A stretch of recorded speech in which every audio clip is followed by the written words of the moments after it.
Welcome to the Deep Dive. You're here to get smart, fast on topics that really matter. And today, we're tackling cyber threats. Exactly. Specifically, their impact on, well, the bottom line.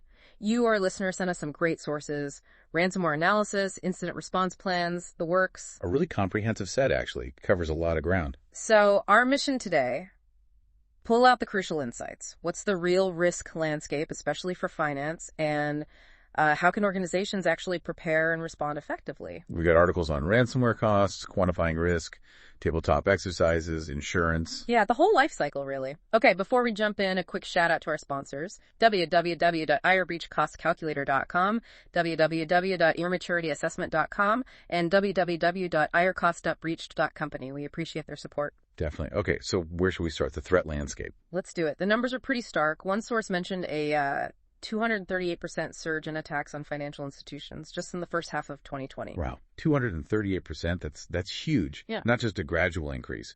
Not at all. And the cost. The average breach cost in finance back in 2021 was $5.72 million. $5.72 million average. That really underscores the financial stakes we're talking about here. And you have to think, these institutions are such prime targets, right? All that sensitive data, the money.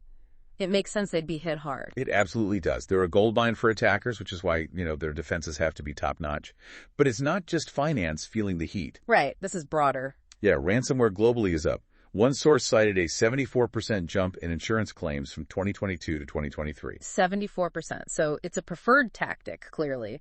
And unfortunately, it seems to be working. It often does, sadly. And these aren't just, abstract numbers. There was that example in one article: a major accounting firm hit in 2023 over $100 million in costs. $100 million, that's staggering. It shows the potential for truly catastrophic financial damage. It really does. And for you listening, that's why this isn't just theory. It's about protecting your own organization from that kind of hit. What even goes into a $100 million bill? Recovery, legal. Oh, it's everything. It's the forensic teams figuring out what happened, lawyers dealing with regulations and potential lawsuits, notifying customers, maybe credit monitoring. PR to handle the reputation damage. Exactly. Plus the actual cost of rebuilding systems, restoring data. It all adds up very, very quickly. Okay, so we see the rising costs, but let's talk ransomware specifically for finance. One of the Veritas sources said the impact is much more than just the ransom itself. That's a key point. Ransomware hits financial services from multiple angles. The ransom demand. That's just the obvious starting point. Right. Think about operational disruption, systems down, customer trust evaporating, regulatory fines, which can be huge in finance, then the recovery costs we just talked about. It's like a domino effect. A whole cascade of problems, which naturally brings us to, okay, what do we do about it? Proactive strategies. Precisely. Veritas lays out this unified approach, these three pillars: safeguard, detect, and recover. Okay, let's start with safeguard, the first line of defense. You got it.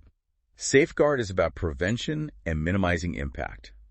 And a cornerstone here is backups, backing up everything: physical, virtual, cloud, containers. And everything. And crucially, backing it up to immutable storage. Immutable meaning it can't be changed or deleted. Exactly. Like a digital vault. Even if attackers get in, they can't encrypt or wipe your backups. That gives you a clean recovery point without paying the ransom. Makes total sense. A lifeline, really. What else is under safeguard? Well, there's reducing the attack surface. Yeah. Hardening systems, locking down unnecessary features, network segmentation, dividing the network so attackers can't move freely if they breach one part. Containing the blast radius, sort of. Right. Then there's zero trust, the whole never trust, always verify idea. Implemented how? Role-based access? MFA. Yep. Role-based access control, RBAC, so people only get the access they need. Yeah. Multi-factor authentication, MFA, that extra security layer. And, of course, encryption. Data needs to be encrypted when it's moving and when it's just sitting there. In transit and at rest. Got it. And finally, having replicated immutable copies of data. No single points of failure. Keeps the business running. Okay, solid defense. Pillar 2, detect. So defenses are up, but we need to spot anyone who slips through. Visibility seems key. Absolutely key. You can't stop what you don't see. Detect means total visibility across all systems. Finding those blind spots. Then using tech to help AI. Yeah, AI-driven anomaly detection. For data patterns, for user behavior, the AI learns what's normal and flags suspicious stuff. Automated malware scanning, too. Proactive scanning. Right. And importantly, scanning restored data to make sure it's clean before you bring it back online. You don't want to reinfect yourself. Plus, detecting gaps in your own resilience plans before an incident. Regular checks. Finding the weak spots proactively. I like that. Okay, final pillar. Recover. Worst case happens, you need to bounce back fast. Exactly. Recover is about having flexible options. Maybe secondary data centers, maybe cloud recovery solutions. A hybrid approach often works best. Often, yes. It gives you flexibility. The goal is rapid recovery. Minimize that downtime, keep the business going. So for you listening, those 3 pillars, safeguard, detect, recover, that's a solid framework for building resilience. Okay, so we've built the fortress, but how do organizations figure out the potential financial impact beforehand? Deloitte mentioned quantifying cyber risk. Sounds tricky. It is, a bit. But it's not about predicting the future perfectly. It's about understanding the potential financial hit from different attack types. Like putting a dollar figure on a ransomware attack versus a data breach. Sort of, yeah. It helps you make informed decisions. Where should we invest more? Which risk is financially bigger? It helps prioritize. Makes sense. Spend money where the risk is highest. Which leads us to Practice Run's tabletop exercises. The cyber breach source really emphasized these. Think of them like fire drills, but for cyber attacks. You walk through a fake scenario step by step. Low pressure practice. Exactly. See how your plans hold up, how teams communicate, where the weaknesses are. Crucially, it clarifies who does what in a real crisis. And it's not just for the tech team, right? Leadership needs to be involved. Absolutely critical. The source recommends annual exercises, specifically with executive leadership. They need to understand their role when things go sideways. So what makes a good tabletop? Clear goals, first off. What are you testing? Realistic scenarios. An engaging structure. A good facilitator who knows their stuff, the right people in the room from different departments. And documenting everything. Yes. Document the discussion, the decisions, the gaps you found. That's how you improve. The example they gave, phishing, leading to ransomware, compromising health info, PHI, walking through that shows how you'd uncover problems before they're real. Seems very actionable for listeners. Definitely. It makes the abstract risks feel much more concrete. Okay, another piece of the financial puzzle. Cyber insurance. The JP Morgan source dug into this. A safety net, essentially. Right. It's a risk transfer mechanism. Right. Helps cover those potentially huge recovery costs. What kind of costs can it cover? Data recovery, legal fees. Potentially, yes. Data restoration, business interruption losses, costs to notify people, PR, legal defense, regulatory fines, even extortion demands sometimes, network interruption costs. It can be pretty broad. That's quite a list. And the source mentioned claims are rising, alongside ransom demands jumping significantly back in Q2 2020. Insurers are definitely seeing the trend. They are. So how do you decide if it's worth it for your organization? Good question. How do you evaluate it? The source suggests looking at annualized loss expectancy, or ALE.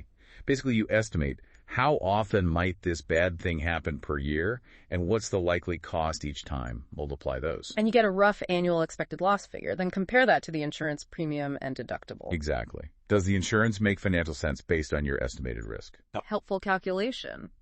But insurance isn't a magic wand, is it? No, definitely not. Policies have exclusions. Nation-state attacks, for example, might not be covered.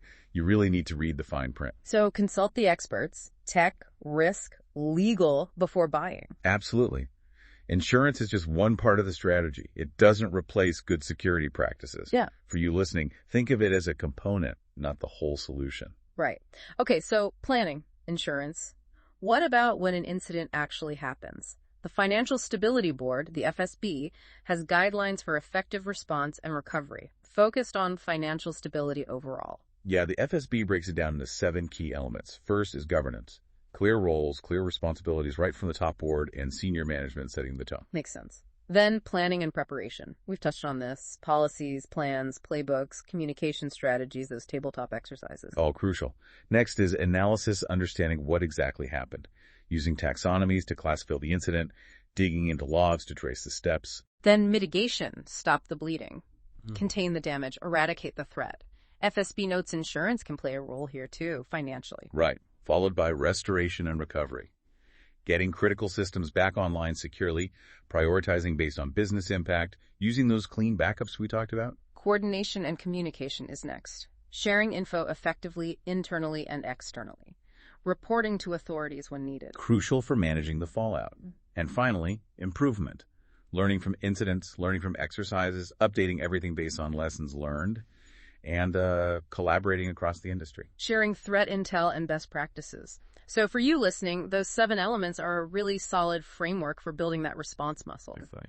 And adding another practical layer, the FEMA source, planning considerations for cyber incidents, brings in that emergency management view. Collaboration is key, they stress, between emergency managers, cyber folks, other stakeholders. Right. FEMA uses the NIST Incident Response Lifecycle: prepare, detect and analyze, contain, eradicate, or recover, post-incident work.